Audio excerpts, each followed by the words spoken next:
الحمدللہ رب العالمین الصلاۃ والسلام علی رسولہ الامین وآلہ واصحابہ اجمعین والعاقبۃ للمتقین۔ محترم خواتین و حضرات، السلام علیکم ورحمۃ اللہ وبرکاتہ۔ اعوذ باللہ من الشیطان الرجیم، بسم اللہ الرحمن الرحیم۔ ان اللہ یامر بالعدل والاحسان وایتاء ذی القربى وینہی عن الفحشاء والمنکر والبغی یعظکم لعلکم تذکرون۔ صدق اللہ مولانا العظیم۔ سیرت نبی صلی اللہ علیہ وسلم کے ضمن سے ہم اب 12ویں سال میں داخل ہو رہے ہیں۔ یہ جو چوتھا دور ہے مکہ مکرمہ میں نبی کریم صلی اللہ علیہ وسلم کی نبوت کا، اس میں بڑے طویل سورے نازل ہوئے۔ موجودہ سورہ بھی تقریباً 128 آیات پر مشتمل ہے، اور اس کی ایک بڑی معروف آیت میں نے تلاوت کی ہے۔ خواتین کا تو مجھے پتہ نہیں ہے، البتہ مرد حضرات ہر جمعہ کو بلا ناغہ جمعے کے خطبے میں یہ آیت سماعت کرتے ہیں۔ بلکہ میں تھوڑا سا اس کو لائٹ انداز میں رکھوں تو یوں سمجھیے کہ جو حضرات اسے سنتے ہیں وہ جمعے کے دن چونکہ گلف کی نوکری میں چھٹیاں ملتی ہیں اور دیر میں اٹھتے ہیں، غسل کر کے بڑی تیزی سے مسجد میں بھاگے، کچھ نفل ادا کیا اور خطبہ سننے بیٹھ گئے۔ اب وہ جو اے سی چلتے ہیں تو اس میں غنودگی کی کیفیت طاری ہو جاتی ہے، لیکن انہیں اتنا یقین ہوتا ہے کہ جب یہ آیت آئے گی تو فوری کان خبردار کر دیں گے اور ہم نماز کے لیے اٹھ جائیں گے۔ یہ اختتام کا خطبہ ثانی کی یہ تقریباً قرآن کی آخری آیت پیش کی جاتی ہے، اور اس کے بعد میں امام صاحب کھڑے رہ جاتے ہیں نماز با جماعت کے۔ تو ذرا ان تمام بھائیوں سے بزرگوں سے درخواست ہے کہ ذرا ذہنوں پر زور دیں، کس سورے میں ہے یہ آیت؟ آخر ایک 20 سال کے نوجوان نے بھی کم سے کم 7-8 سال سے تو جمعہ پڑھا ہے، سن رہا ہے، اور ایک سال میں 52 ہفتے ہوتے ہیں، 52 جمعہ، 52 ویکس۔ اب جن کی عمریں زیادہ ہیں وہ اندازہ لگائیں ان کے حساب سے، ملٹیپلائڈ بائی 52۔ دراصل میں بتانا یہ ذرا زور دیجئے، انشاءاللہ اس پر بات ہوگی۔ تو یہ مکہ مکرمہ میں نبی کریم صلی اللہ علیہ وسلم کی تبلیغی زندگی کا 12واں سال شروع ہو رہا ہے۔ اس آیت کا ترجمہ تو سماعت فرما لیے۔ اللہ تعالیٰ حکم دیتا ہے عدل، احسان اور صلہ رحمی۔ عدل یہ ہے کہ کسی نے آپ سے ضرورت کے تحت 1000 روپے مانگے اور کبھی وہ لوٹا دیا آپ کو، اور کبھی آپ کو ضرورت پڑی اس نے آپ کو 1000 روپے دے دیے۔ یہ عدل، برابری کا معاملہ ہے۔ کسی نے کسی کا نقصان نے پہنچایا، وعدہ کیا، وعدہ وفا کیا، وقت کے اوپر ساری بات مکمل ہو گئی۔ اب اگر ہم نے تو لیا تھا کسی سے 1000، اب ہم کو ہے 2000 کی ضرورت، اور اسے معلوم ہے، اور وہ خوش دلی سے کہہ رہا ہے کہ بھائی 2000 نہیں 3000 لے لو، آپ جب چاہے اطمینان سے لوٹائیے۔ اب یہ اس کا معاملہ احسان کا ہو گیا، حالانکہ وہ زیادہ سے زیادہ ہمیں 1000 ہی دینے کے لیے مکلف تھا۔ ایک ہوتا ہے عدل اور ایک ہوتا ہے احسان، زیادہ۔ تیسرا صلہ رحمی، اللہ تعالیٰ نے جن رشتوں کو نبھانے کا حکم دیا ہے ان رشتوں کو نبھایا جائے۔ جو بھی رشتے ہیں، والدین کی طرف سے، باپ کی طرف سے ددیال، ماں کی طرف سے ننیال، پھر بیوی کی طرف سے سسرال، یہ تمام رشتے ہیں، ان کو نبھانا پڑے گا۔ تو ذرا ذہنوں پہ زور دیجیے۔ اچھا، اس آیت کے بارے میں ایک خاص بات بتاتا چلوں کہ اس سے پہلے کہ ہم سورے پر گفتگو شروع کریں، مصر جہاں پر مسلمانوں کی ایک بڑی تعداد ہے اور وہاں پر عیسائی اور یہودی بھی رہتے ہیں۔ ایک یہودی بڑے بازار سے جا رہا تھا، جمعہ کا دن تھا، چھٹی کا دن ہے، اور ایک بڑی جامع مسجد کے سامنے سے گزر رہا تھا کہ اچانک اسپیکر پر اسے یہ آیت سنائی دی، ٹھٹک گیا۔ ان اللہ یامر بالعدل، اللہ حکم دے رہا ہے عدل کا، احسان کا، صلہ رحمی کا، اور روکتا ہے تم کو، ینہا عن الفحشاء والمنکر والبغی، بدی، بے حیائی، ظلم و زیادتی سے، یعظکم، وہ تمہیں واعظ کرتا ہے، لعلکم تذکرون، شاید کہ تم نصیحت قبول کرو۔ دنگ رہ گیا، ایک آیت سن کر دنگ رہ گیا۔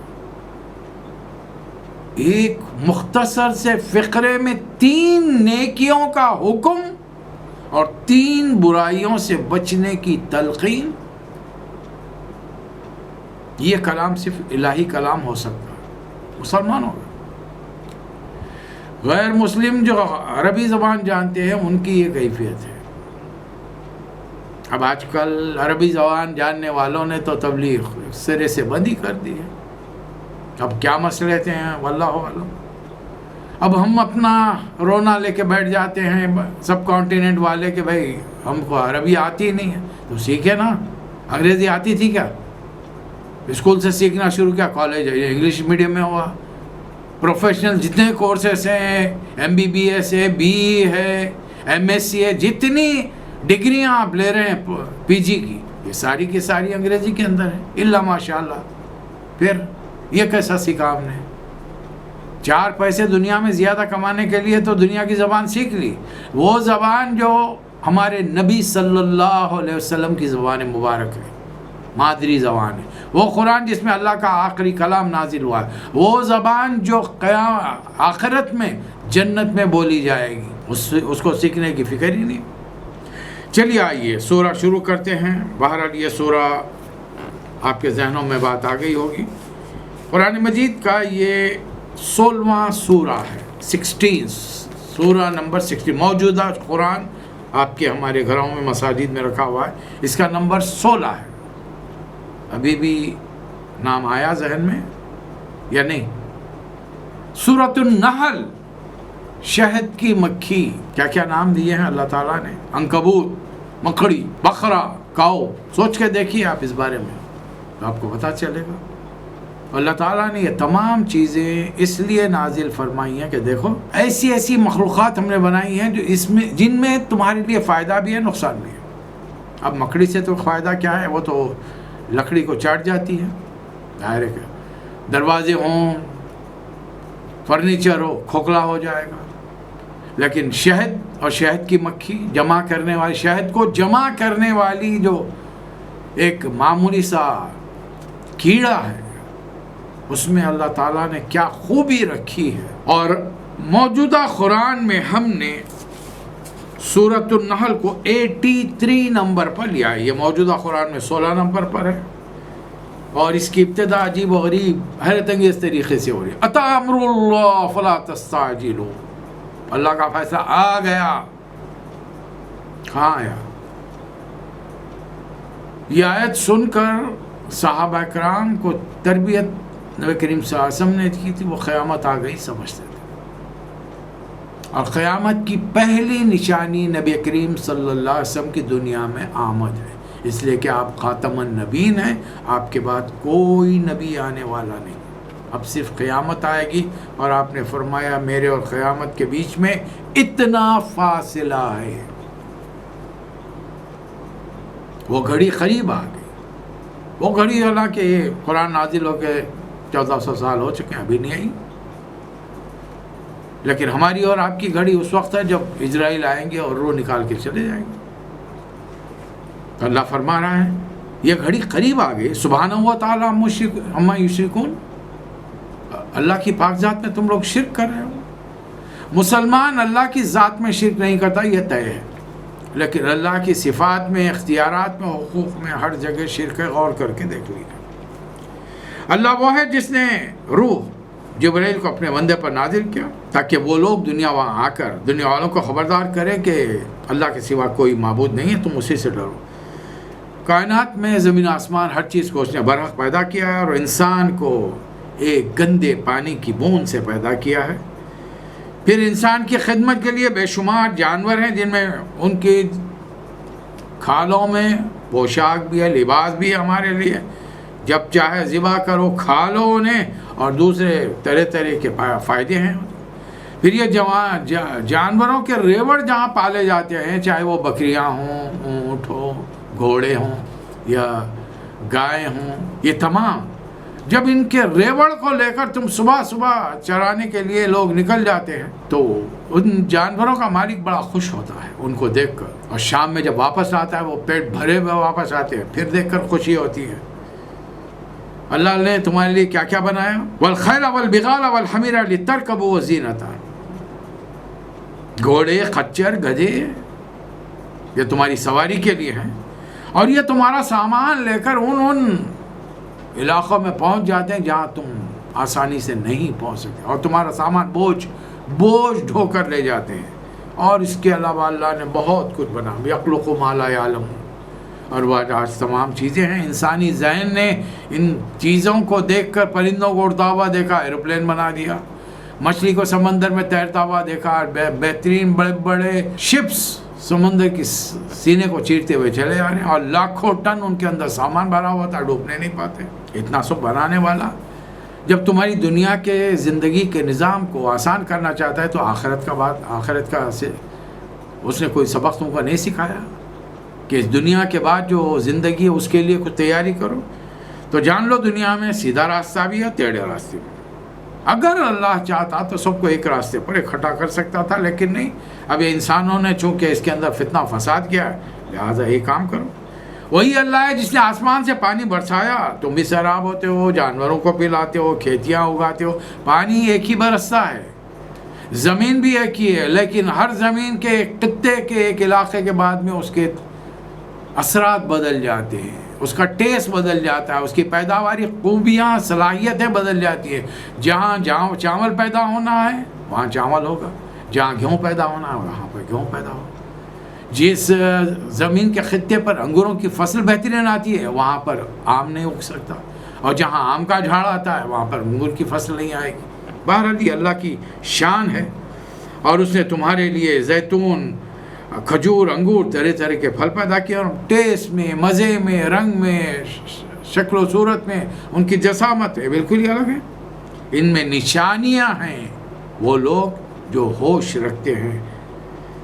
پھر تمہارے لیے رات دن کو مسخر کیا ہے، چاند سورج کو مسخر کیا ہے۔ عقل رکھنے والوں کے لیے اس میں نشانیاں ہیں، اور زمین میں، اطراف میں، لوگوں میں رنگوں کا فرق ہم نے دے دیا ہے۔ کالا سے کالا ترین ہے، سفید سے گورے سے گورا ترین، درمیانی رنگ بھی ہے، بھورے رنگ کے بھی ہیں، براؤن کلر بھی ہیں۔ اطراف میں جو چیزیں پھیلی ہوئی ہیں وہ بھی رنگ برنگ کی ہیں۔ سارے پھولوں کا، پھلوں کا رنگ یکساں نہیں ہے، سارے جانوروں کا رنگ یکساں نہیں ہے۔ پھر اللہ نے سمندر سے تمہارے لیے تر و تازہ گوشت لکھا ہے، بغیر ذبح کیے کہ کھاتے رہو اسے، اور اسی سمندر کی تہہ سے تم وہ چیزیں نکالتے ہو جنہیں تم قیمتی سمجھ کر پہنتے ہو، موتی نکالتے ہو، مونگے نکالتے ہو، اپنے زیورات بناتے ہو۔ اسی اللہ نے زمین پر پہاڑوں کی میخیں گاڑ دی ہے تاکہ زمین جس رفتار سے چل رہی ہے پہاڑوں کی وجہ سے وہ رفتار زیادہ نہ ہو، ورنہ پھر زندگی ختم ہو جائے گی۔ اس زمین میں دریا جاری کیے ہیں، بڑے بڑی جھیلیں ہیں، نہریں ہیں، کنویں ہیں، یہاں پر بہتی ہوئی ندیاں ہیں، جھرنے ہیں، کیا کیا چیزیں تمہارے لیے بنائی ہیں۔ اور پھر شدید اندھیری رات میں، چاہے تم سمندر میں ہو یا صحرا میں ہو، راستہ دیکھنے کے لیے نشانیاں تاروں کی شکل میں بنائی ہے، اور تم نے انہی چیزوں کو اپنا خدا بنا لیا ہے۔ اللہ نے مخلوقات کو تمہاری خدمت کے لیے بنایا اور تم نے انہی کو خدا بنا لیا، اور خدا بنا کر دیا۔ اللہ کی نعمتوں کو جانتے ہو تم، وَإِن تَعُدُّوا نِعْمَتَ اللَّهِ لَا تُحْصُوهَا، تم حساب نہیں کر سکتے، گن نہیں سکتے تم، you can't count it۔ اس کو چھوڑ کر تم وَالَّذِينَ يَدْعُونَ مِن دُونِ اللَّهِ، اللہ کو چھوڑ کر تم دوسروں کو پکار رہے ہو اپنی مدد کے لیے۔ حالانکہ مسلمانوں کو تو پرہیز کرنا چاہیے، جبکہ وہ ہر رکعت میں نماز پڑھتے وقت پہلے سورہ فاتحہ میں اللہ سے وعدہ کرتے ہیں ایاک نعبد و ایاک نستعین، لیکن پھر اس کے باوجود نماز ختم ہوئی، بھلا دیا، خدا کو بھول گئے، خدا تم کو اپنے آپ سے بھلا دے گا پھر، اور ان سے تم توقع اور امیدیں وابستہ کر رہے ہو۔ لا یخلقون شیئا وہم یخلقون، انہوں نے زمین میں کوئی چیز تخلیق نہیں کی ہے، اپنے بلبوتے پر کوئی چیز بنائی نہیں، اللہ کی چیزوں کو جمع کیا، نئی نئی چیزیں وجود میں لائیں۔ یہ جو سائنٹسٹ ہیں، دنیا بھر کے لوگ ہیں، ہم کر کیا رہے ہیں؟ اللہ کی چیزوں کو استعمال کر رہے ہیں نا، اور اس سے نئے نئے چیزیں ایجاد بنا رہے ہیں. لیکن کوئی ہم میں ایسا انسان ہے جو زمین کوئی چیز سامنے نہیں ہے اور اپنی طاقت کے بل بوتے پر اس کو وجود بخشے. یہ صفت صرف اللہ کی ہے.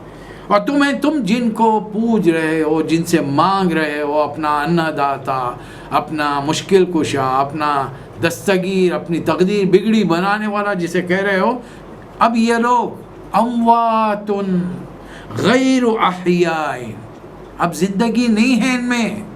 وہ زندگی جو ان میں تھی اسرائیل اپنی ٹیم کے ساتھ آ کر نکال کے لے کے چلے گئے. اب ان کے جسم زمین پہ رہ گئے ہیں. کسی نے جلا دیا، کسی نے جنگل میں ڈال دیا، کسی نے سمندر میں بہا دیا، تو مسلمانوں نے اسے زمین میں دفنا دیا. اور یہ جو جسم ہے وما یشعرون ایانا یبعثون، انہیں خود پتہ نہیں کہ قیامت کب اٹھیں گے وہ قیامت کے دن. لہٰذا اے دنیا کے لوگوں اور خصوصی طور پر اے محمد صلی اللہ علیہ وسلم کے امتی ہو، الہکم الہ واحد، تمہارا خدا تو بس ایک ہی خدا ہے. اور صرف آخرت کا کمزور عقیدہ رکھنے والے اس میں گھمنڈ میں ہے، تکبر کرتے ہیں. جبکہ اللہ تمہارا سارے کرتوت کو جانتا ہے، چاہے وہ چھپے ہوئے ہوں یا کھلے ہوئے ہوں، اور غرور کرنے والوں کو پسند نہیں کرتا. مکے میں کوئی نیا شخص داخل ہوتا، اب اسے اطلاع ملتی کہ کوئی صاحب مکے میں ہیں جو نئی تعلیمات دے رہے ہیں، تو وہ پوچھتا، اور اتفاق سے کسی مشرک سے ملاقات ہو جائے، ماذا انزل ربکم، اللہ نے کیا نازل کیا ہے، کون صاحب ہیں، کیا بتا رہے ہیں، تو کہتے ہیں کچھ بھی نہیں صاحب، اساطیر الاولین، یہ پرانے زمانے کے قصے ہیں. اب اس کو کنونس کرنے کے لیے باقاعدہ کہ قصے کہانی سنا دے. آپ کے دادا کب مرے، پردادا کب مرے، کبھی زندہ ہو کے آئے وہ، یہ صاحب کہہ رہے سارے زندہ ہو گئے. وہ بھی آدم علیہ السلام کے زمانے کیسا زندہ ہو گئے صاحب، ان کے جسم کو مٹی کھا گئی، کیڑے کھا گئے، پھر ان کیڑوں کی وہ مر گئے، ان کے لاش کے جسم کے ٹکڑے ٹکڑے باریک باریک پیسز ہو گئے، ہوا اڑا کے پتہ نہیں کہاں لے گئی. اب یہ پورے ذروں کو جمع کیسے کریں گے اور کیسا؟ ان کے نزدیک کائنات بنانا مشکل نہیں ہے، انسان کو اس کے ذروں کو جمع کرنا مشکل ہے. اس سے بڑھ کر بیوقوفی کیا ہو سکتی؟ دوسروں کو ورغلا کر وہ ذمہ داری بھی وہ گناہ بھی اپنے سر لے رہے ہیں. کم از کم جو چیز خود نہیں کر رہے ہیں تو دوسروں کو تو ورغلاؤ مت، دوسروں کو تو بھٹکاؤ مت، ورنہ ان کا گناہ بھی تمہیں ہی برداشت کرنا پڑے گا. اس کے برخلاف اگر اس آدمی کی ملاقات کسی مسلمان صحابی سے ہو جاتی، بھائی کیا ہوتا، اللہ نے کیا نازل کیا ہے، قالوا خیر، بہترین چیز نازل کی ہے اللہ کی طرف، شاندار چیز ہے، اس سے دنیا اور آخرت میں دونوں میں بھلائی ہونے. تو اے نبی صلی اللہ علیہ وسلم، هل ينظرون الا ان تاتيهم الملائکۃ و یاتی امر ربک، کیا یہ لوگ ابھی بھی آپ کی بات ماننا نہیں چاہتے کہ آپ کی عمر اب 52 سال میں داخل ہو رہی ہے، 52 ایئرس آپ کے ان کے بیچ میں آپ نے گزارے، اور انہوں نے اس میں سے 43 ایئرس آپ کی عزت کی ہے، احترام کیا ہے، تعظیم کی ہے، آپ کے حکم کو، آپ کے فیصلوں کو مانا ہے، اور آپ اس عمر میں پہنچ کر جب اللہ کا نام لے کر کرے تو وہ ماننا نہیں چاہتے. تو کیا یہ چاہتے ہیں کہ اللہ فرشتوں کو ان کی اصلی شکلوں میں بھیجیں یا اللہ کا قیامت کا حکم آ جائے؟ ہم نے ہر امت میں ایک رسول بھیجا ہے اور سب کو خبردار کیا، ان اعبدوا اللہ واجتنبوا الطاغوت. اور یاد رکھ لیجیے نبی کریم صلی اللہ علیہ وسلم کے بعد کوئی نبی آنے والا نہیں. البتہ رسول اللہ علیہ وسلم کی حدیث مبارکہ کے مطابق ہر صدی کے شروع میں اللہ تعالیٰ ایک خبردار کرنے والا بھیجے گا جو امت کا مجتہد ہوگا. دین کو جو مسلمان لوگ رسول اللہ علیہ وسلم کے امتی اس پر بدعتوں کے ردے چڑھائیں گے، وہ دین کو صاف ستھرا کر کے پیش کرے گا. گزشتہ صدی میں اللہ تعالیٰ نے ایک بندے کو بھیجا اور اس نے ایسا جامع دین کا تصور پیش کیا کہ وہ مسلمان جو بڑے دیندار گھرانوں میں پیدا ہوئے تھے لیکن انگریزوں کے 200 سالہ حکومت کے نتیجے میں انگریزی تہذیب سے اتنے متاثر ہوئے تھے کہ آپ تصور نہیں کریں. انہوں نے قرآن کے مزاج کو بدل دیا، معنی و مفاہیم کو بدل دیا، معجزوں کو انہوں نے سرے سے ماننے سے انکار کر دیا. لیکن یہ بندہ اٹھا، ایک بندہ شاعر تھا جس نے یورپ کے اور مغرب کے طلسم کو توڑ دیا، اور وہ تھے ڈاکٹر علامہ اقبال، محمد اقبال. رحمت اللہ علیہ. اور دوسری ہستی جس نے تحریروں کے ذریعے اور پریکٹیکلی لوگوں کا ایک گروپ بنا کر اسلام کو ایسی پوزیشن میں لایا کہ ہم غیر مسلموں سے ڈنکے کی باوجود ان کی لاکھ ترقیوں کی آنکھ میں آنکھ ڈال کے بات کر سکتے ہیں. لیکن بڑے افسوس کی بات یہ ہے اس دور کے مسلمانوں نے اس کی اتنی مخالفت کی جتنی مشرکوں کو غیر مسلموں کو کرنا تھا، لیکن مسلمانوں نے مخالفت کی. اگر نہ کرتے تو آج سب کانٹیننٹ میں ریشیو ہی اسلام کا اور غیر مسلم کا اور بالکل ہی مختلف ہوتا. اب ان میں سے اللہ کسی کو ہدایت دیتا ہے، کسی پر ضلالت مسلط ہوتی ہے. ذرا زمین میں چل پھر کر دیکھو 1,24,000 نبی جو آئے تھے ان کی امتوں کا کس کا کیا حشر ہوا، اور دیکھ لو پھر آخری موسیٰ علیہ السلام ان کے امتیوں کو تو اللہ نے چھوڑ دیا ہے ہم سے آخری مقابلے کے لیے، لیکن ان کے دشمنوں کو فرعون کو کیا کیا؟ پوری فوج کو سمندر میں غرق کر دیا اور فرعون کی لاش کو بچا لیا. آج قاہرہ کے میوزیم میں پڑی بھی ہے. جو لوگ اللہ کے راستے میں ہجرت کرتے ہیں خالصتاً، ہم ان کو دنیا میں بہترین ٹھکانہ، روٹی کپڑا مکان دیں، آخرت میں تو اجر ان کا شاندار ہے ہی. اور اے نبی صلی اللہ علیہ وسلم، یہ لوگ اس بات پر اعتراض ہیں، معترض ہیں کہ آپ بشر ہیں اور بشر فرشتے کے پاس فرشتہ کیسا آ سکتا ہے؟ نہیں. وَمَا أَرْسَلْنَا مِن قَبْلِكَ إِلَّا رِجَالًا نُوحِي إِلَيْهِمْ فَاسْأَلُوا أَهْلَ الذِّكْرِ إِن كُنتُمْ لَا تَعْلَمُونَ. آپ سے پہلے بھی ہم نے جو نبیوں کو بھیجا ہے وہ مردوں کو بھیجا ہے، جا کر ان کے ماننے والوں سے پوچھ لو. ابھی بھی مدینے کے اندر اور خیبر میں یہودی رہتے ہیں، اور مکے والوں سے کہو جب تم سفر کر کے فلسطین جاؤ اور شام کا سفر کرو، جاؤ عیسائیوں سے پوچھ لو، وہ تم کو نام لے کر دیں گے. پھر اللہ نے ان رسولوں کے ساتھ روشن نشانیاں، معجزے بھیجے، کتابیں بھیجی. اور اب یہ ذکر وَأَنزَلْنَا إِلَيْكَ الذِّكْرَ لِتُبَيِّنَ لِلنَّاسِ مَا نُزِّلَ إِلَيْهِمْ وَلَعَلَّهُمْ يَتَفَكَّرُونَ. اب یہ کلام آپ پر نازل کیا تاکہ یہ لوگ ہوش میں آئیں.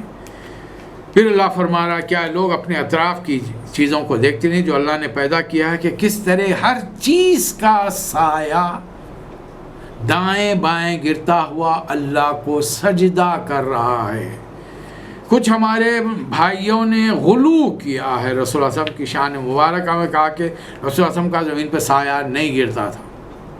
اب غلو کن معنوں میں؟ یہ کہ بھئی صحابہ کے گروپ میں چل رہے ہیں، سایہ ہوگا تو کسی کا پیر پڑ جائے گا تو یعنی نبی کی بے حرمتی ہو جائے گی، نعوذ باللہ. اور اللہ فرما رہا ہر چیز کا سایہ پڑنا اس ہستی کا اللہ کو سجدہ کرنے کے مماثل ہے. پہاڑ، درین چرین پرین، ہر چیز. اور آپ آج الیکٹریسٹی کے اس ماحول میں آپ جہاں بیٹھیے آپ دیکھیے سایہ تو آپ کا پڑے گا. پھر یہ کیسے ممکن ہے کہ روشنی ہو اور ایک جانب سے روشنی پڑ رہی ہو دوسری جانب اس کا سایہ نہ ہو؟ یہ کیسے ممکن؟ اب اس کے لیے کیا کہ رسول اللہ صلی اللہ علیہ وسلم ہمیشہ ابر سایہ کیے رہتا. ابر بھی ہوگا تو سایہ کہاں جائے گا بھائی؟ روشنی آتی ہے سایہ غائب ہو جاتے ہیں، یا اندھیرا آتا ہے سایہ بالکل غائب ہو جاتا ہے. تو اس کا مطلب یہ نہیں کہ سایہ بالکل نہ اوجھل ہو گیا. سایہ اپنی جگہ پر ہے. روشنی تھی ہمیں سایہ نظر آ رہا تھا، اندھیرا ہے نظر نہیں آ رہا. فرق اتنا ہی ہو گیا. لہٰذا تمہارا رب کہتا ہے کہ وَقَالَ اللَّهُ لَا تَتَّخِذُوا إِلَٰهَيْنِ اثْنَيْنِ، دو خدا مت بناؤ. لوگوں نے تو 3 بنا لیے، یا موسیٰ علیہ السلام کی امتیوں نے 2 بنا لیے، اللہ کا بیٹا عزیر علیہ السلام، عیسیٰ علیہ السلام کے ماننے والوں نے ٹرینٹی ثلاثہ بنا لیا، خدا کا بیٹا، روح القدس، ہولی اسپرٹ. اب بر صغیر میں سب کانٹیننٹ میں تو وہاں پہ لاکھوں کروڑے ہیں. ہر چیز خدا ہے، اور ہم کو صرف اتنا بتانا ہر چیز خدا کی ہے. That's all, very simple. اور زمین و آسمانوں میں جو کچھ ہے وہ اسی کی ملکیت ہے، اور اسی کے دین کے تحت، اس کے نظام کے تحت، وَلَهُ الدِّينُ دِينُ وَاسِبًا، اسی کے نظام کے تحت اس نے جو قائم کیا ہے یہ کائنات ساری چل رہی ہے. یہ لوگ خدا کے لیے بیٹیاں تجویز کرتے ہیں، سبحان اللہ، اور اپنے لیے بیٹے چاہتے ہیں. ان میں سے کسی کے گھر بیٹی ہو جائے تو لوگوں سے شرما کے منہ چھپا کے پھرتا ہے، لوگ کیا دوست کیا کہیں گے. آج بھی مسلمانوں میں یہ جہالت ہے. لڑکا پیدا ہوا تو سمجھتے ہیں کہ بڑا جہاں مرد ہے.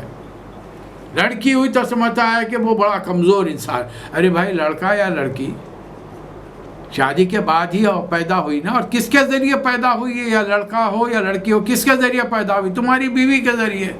تم کس کے ذریعے وجود میں دنیا میں آئے؟ ماں کے ذریعے. پھر یہ دو خواتین کا تمہاری زندگی سے اہم تعلق ہے. اور اگر باپ کی کوششوں سے ایک بہن بھی تمہارے گھر میں آئے, 3 خواتین کا تم سے تعلق ہے, تو اب بیٹی کی پیدائش پر افسوس کس بات کا؟ غم و غصہ یہ ہے کہ اب اس بیٹی کو کوئی اٹھا کر لے جائے گا, بھگا کر لے جائے گا, یا کم از کم شادی کر کے لے جائے گا.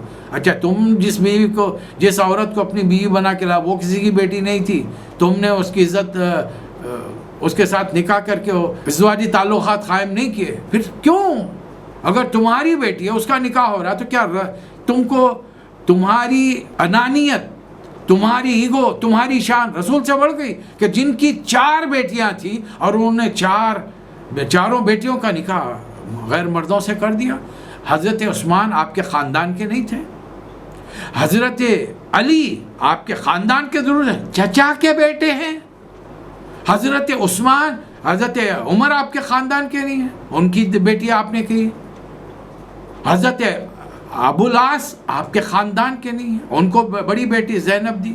2 بیٹیاں حضرت عثمان کو دی, حضرت علی کو 1 بیٹی. جب 4 بیٹیاں, یہ جو آخری بیٹی ہیں جنت کی سردار, یہ کسی کے عقد میں کسی کے نکاح میں جا سکتی ہیں, تو ہماری بیٹیاں کسی کے نکاح میں جائیں تو ہماری شان گھٹ جائے گی. کیا کیا تصورات ہم نے بنا کے رکھے. اور یہ شخص لوگوں سے منہ چھپا کے پھرتا ہے. اور اس زمانے میں تو اتنی شدت تھی کہ پیدا ہوئی لڑکی معلوم ہوا, گڑھا کھود کے رکھا, فوری اس میں ڈالا, گڑھا مٹی ڈال کر بند کر دیا.